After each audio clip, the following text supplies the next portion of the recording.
મહારાજ ઈ આવ્યો. મારી ડાયરી લાવજો. ઈ લાવ્યો.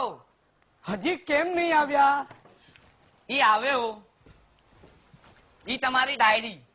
આ તમે દરેક શબ્દની આગળ ઈ કેમ લગાડો છો? ઈ મારી આદત છે. ઈ આદતનો મને ત્રાસ થાય છે. આજથી ઈ બોલવાનું બંધ. ઈ ભલે પાછું ઈ કોઈ દી નહીં બોલવી. હા જો મારે બહાર જવું છે, મારું બ્લુ શર્ટ ઇસ્ત્રી કરાવીને લઈ આવો. જાઓ. પણ આપણું ધોબી તો દેશમાં ગયો છે. અરે તો ઘરમાં ઇસ્ત્રી કરી લો.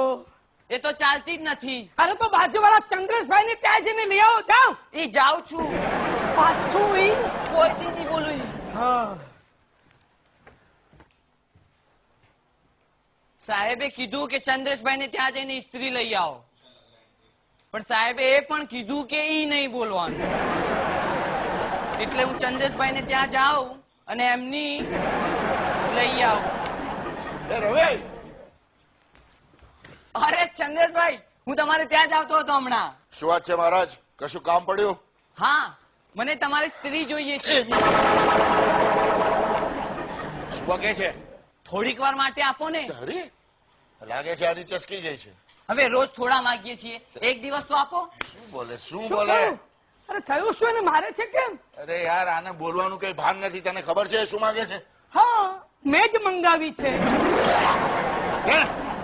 હા તમને તો ખબર છે ને મારી પાસે નથી. એટલે મારે ક્યાંથી મંગાવવાની? તો તું પાડોશી શું કામ? અચ્છા નવી લાવ્યો છે એટલે ના પાડે છે. અરે યાર, નવી કે જૂની એ ન પાય. હવે ભાવ શેના ખાવ છો? તમારા એકલા પાસે જ હશે કેમ? સાહેબ, બાજુવાળા મહેશભાઈ ની માંગી લઉં, એમણે તો પહેલા એકવાર આપી હતી. હા માંગી લો. આપણને તો કોઈ નહીં ચાલે.